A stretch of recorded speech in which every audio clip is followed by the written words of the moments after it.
रामधारी सिंह दिनकर की रश्मि कथा का द्वितीय सर्ग। शीतल विरल एक कानन शोभित अद्यतका के ऊपर कहीं उत्स प्रसन्न चमकते झरते, कहीं शुभ्र निर्जन, जहाँ भूमि समतल सुंदर है, नहीं दिखते हैं पावन, हरियाली के बीच खड़ा है विस्तृत एक कुटिज पावन। आसपास कुछ अटकटे हुए पीले धनखेत सुहाते हैं, शशक मूस गिलहरी कबूतर घूम घूम कर खाते हैं। कुछ तंद्रे अलसित बैठे हैं, कुछ करते शीशु का लेखन, कुछ खाते शाकले दिखते बड़े, कुछ सारे गोधन। हवन अग्नि बुझ चुकी, गंध से वायु अभी परमाती है, भीनी भीनी महक प्राण में मादकता पहुंचाती है। धूप धूप चर्चित लगते हैं तरु के श्याम छदन कैसे, झपक रहे हो शिशु के अलसित कचरारे लोचन जैसे। बैठे हुए सुखद आतप में मृग रोमंथन करते हैं, वन के जीव विवर से बाहर वो विश्वबद्ध विचरते हैं। सूख रहे चीवर रसाल की नन्ही झुकी टहनियों पर नीचे बिखरे हुए पड़े हैं इंगुद से चिकने पत्थर। अजिंदर पालाश कमंडल एक और तक के साधन, एक और है टंगे धनुष तूरीन तिरछे तीर बर्छे भाषण। दोबारा करेंगे। अजिंदर पालाश कमंडल एक और तक के साधन, एक और है टंगे धनुष तूरीन तीर बर्छे भीषण। चमक रहा त्रिनकटी द्वार पर एक परशु आभाशाली, लोहोदन पर जड़ित पड़ा हो मानो अर्ध अंशुमाली। ध्यान से श्रद्धावर्ती अर्जुनदत्त पर परशु देख मंडरता है, युद्ध शिविर या तपोभूमि ये समझ कुछ नहीं पड़ता है। हवन कुंड जिसका ये उसके ही क्या है धनुष कुठार, जिस मुनि की ये सेवा उसी की कैसे हो सकती तलवार। आई है वीरता तपोवन में क्या पुण्य कमाने को, या संन्यास साधना में है दैनिक शक्ति जगाने को। मन से तन का सिद्ध यंत्र या शस्त्रों में पाया है, या कि वीर को योगी से युक्ति सीखने आया है। परशु और तप ये दोनों वीरों के ही होते श्रृंगार, कलीब ना तो तप ही करता ना तो उठा सकता तलवार। तप से मनुष्य दिव्य बनता है, षड विकार से लड़ता है, तन की समर भूमि में लेकिन काम खड़क भी करता है। किंतु कौन नर तपोनिष्ठी है यहाँ धनुष करने वाला, एक साथ यज्ञ अग्नि और असी की पूजा करने वाला।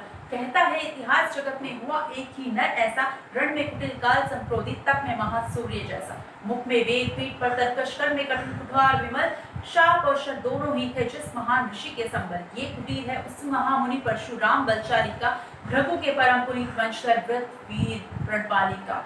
हाँ वही कर्ण की जंघा पर अपना मस्तक धरकर सोए है, तरुवर के नीचे आश्रम से किंचित हटकर। पत्तों से छन छन कर मीठी धूप माँ की आती है, पड़ती मुनि की थकी देह पर और थकान मिटाती है। कर्ण मुग्ध हो भक्ति भाव में मग्न हुआ सा जाता है, कभी जटा पर हाथ फेरता पीठ कभी सहलाता है। चढ़े नहीं चीटियां बदन पर, पड़े नहीं तृणपात कहीं, कर्ण सजग है उछट जाए गुरुवर की कच्ची नींद नहीं। वृद्ध देह तप से कृष्काया उस पर आयुध संचालन, हाय बड़ा श्रम भार दे पर असमय ये मेरे कारण। किंतु वृद्ध होने पर भी अंगों में है क्षमता कितनी, और रात दिन मुझ पर दिखलाते रहते ममता कितनी। कहते हैं ओ वत्स पुष्टि कर भोग न तू ये दिखाएगा, मेरे शिक्षण की कठोरता को कैसे सह पाएगा। अनुगामी यदा बना कहीं तू, खान पान में भी मेरा सूख जाएगा लहू, बचेगा हड्डी भर ढांचा दिया। जरा सोच कितनी कठोरता से मैं तुझे चलाता हूँ, और नहीं तो एक पाँव दिन भर में रक्त जलाता हूँ। इसकी पूर्ति कहाँ से होगी बना अगर तू सन्यासी, इस प्रकार से तो चबा जाएगी तुझे भूख सत्यानाशी। पत्थर सी हो मांसपेशियां लोहे से भुजदंड अभय, नस नस में हो लहर आपकी कभी जवानी पा दीजिए। विप्र हुआ तो क्या रखेगा रोक अभी से खाने पर, कर लेना घनघोर तपस्या वय चतुर्थी आने पर। ब्राह्मण का है धर्म त्याग पर क्या बालक भी त्यागी हो, जन्म सात शिलोच वृत्ति के ही क्या वे अनुरागी हो। क्या विचित्र रचना समाज की, गिरा ज्ञान ब्राह्मण घर में, मोती बरसा वैश्य वेशम में, पड़ा खड़क क्षत्रिय कर में। खड़क बड़ा उद्धत होता है, उद्धत होते हैं राजे, इसीलिए तो सदा बनाते रहते हैं वे रण के बाजे। और करे ज्ञानी ब्राह्मण क्या असी विहीन मन डरता है, राजा देता मान भूप का वो भी आदर करता है। सुनता कौन यहाँ ब्राह्मण की, करते सब अपने मन की, डूबो रहे शोणित में भूपों की लिप्सा रण की। और रण भी किस लिए, नहीं जग से दुख दैन्य भगाने को, पर शोषक पद प्रांत मनुष्य को नहीं धर्म पर लाने को। रण केवल इसलिए कि राजे और सुखी हो, माने हो और प्रजाएं मिले उन्हें, वे और अधिक अभिमानी हो। रण केवल इसलिए कि विकल्पित अभाव से छूट सके, बड़े राज्य की सीमा जिससे अधिक जनता को लूट सके। रण केवल इसलिए कि सत्ता बढ़े नहीं पत्ता डोले, भूपों के विपरीत न कोई कभी कहीं कुछ भी बोले। जो जो मिलती विजय अहम नरपति का बढ़ता जाता है, और जोर से वो समाज के सर पर चढ़ता जाता है। अब तो है ये दशा की जो कुछ है वो राजा का भले, ब्राह्मण खड़ा सामने केवल लिए शंख गंगा जल। कहाँ तेज ब्राह्मण भी अविवेकी राजा को रोक सके, धरे कुपत पर जभी पाँव वो तत्क्षण उसको टोक सके। और कहे भी तो ब्राह्मण की बात कौन सुन पाता है। यहाँ रोज राजा ब्राह्मण को अपमानित करवाता है। चलती नहीं यहाँ पंडित की, चलती नहीं तपस्वी की, जय पुकार दी प्रजा रात दिन, राजा जय यशस्वी की। सरता जो सारे समाज का वही अनादर पाता है, जो भी खिलता फूल भुजा के ऊपर चढ़ता जाता है। चारों ओर लोभ की ज्वाला, चारों ओर भोग की जय, पाप भार से दबी धसी जा रही धरा पल पल निश्चय।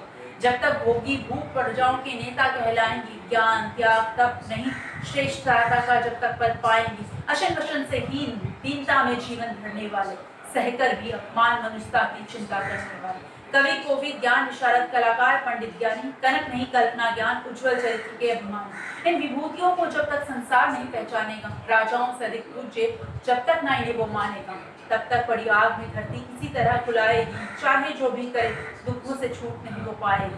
थकी जीत समझाकर गहरी लगी ठेस अभिलाषा को, भूख समझता नहीं और कुछ छोड़ खड़क की भाषा को। रोक टोक से नहीं सुनेगा नृप समाज विचारी है, कृपाहर निष्ठुर कुठार का ये मदादन अधिकारी है। इसीलिए तो मैं कहता हूँ, अरे ज्ञानियों खड़क धरो, हर ना सका जिसका कोई भी भूखा वो तुम त्रास करो।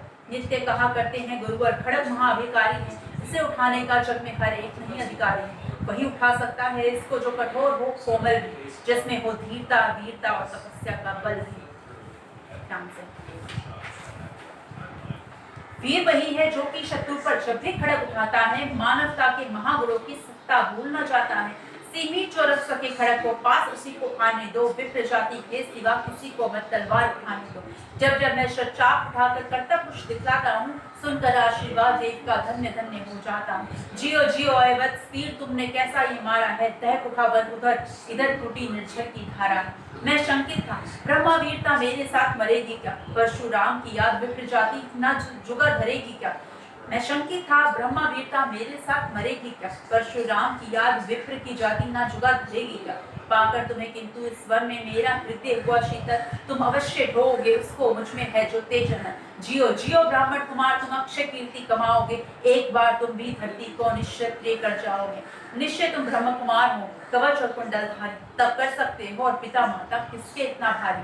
किंतु हाय ब्राह्मण कुमार, सुन प्राण कांपने लगते हैं, मन उठता धिक्कार, हृदय में भाव गलाने के जगते हैं। गुरु का प्रेम किसी को भी क्या ऐसे कभी खला होगा, और शिष्य ने कभी गुरु को इस तरह चला होगा। पर मेरा क्या दोष, हाय मैं और दूसरा क्या करता, अपनी सारा अपमान द्रोण के मैं कैसे पैरों पड़ता। और पाँव पड़ने से भी क्या गूढ़ ज्ञान सिखलाते हुए, एकलव्य सा नहीं उठा क्या मेरा कटवाते वो।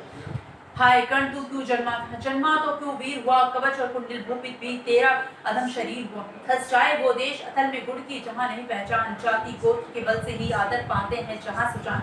नहीं पूछता है कोई तुम व्रती वीर या दानी हो, सभी पूछते मात्र ही तुम किस कुल के अभिमानी हो। मगर मनुष्य क्या करे, जन्म लेना तो उसके हाथ में, चुनना जाति और कुल अपने बस की तो बात नहीं। मैं कहता हूँ अगर विधाता नर को मुट्ठी में भरकर कहीं छीट दे ब्रह्मा लोक से भी नीचे भूमंडल पर, तो भी विविध जातियों में ही मनुष्य यहाँ आ सकता है। नीचे है क्यारियां बनी तो बीच कहाँ जा सकता है। कौन जन्म लेता किस कुल में, आकस्मिक ही है ये बात छोटे कुल पर, किंतु यहाँ होते हैं तब भी कितने आघात। हाय जाति छोटी है तो फिर सभी हमारे गुण छोटे, जाति बड़ी तो बड़े बड़े वे रहे लाख चाहे खोटे।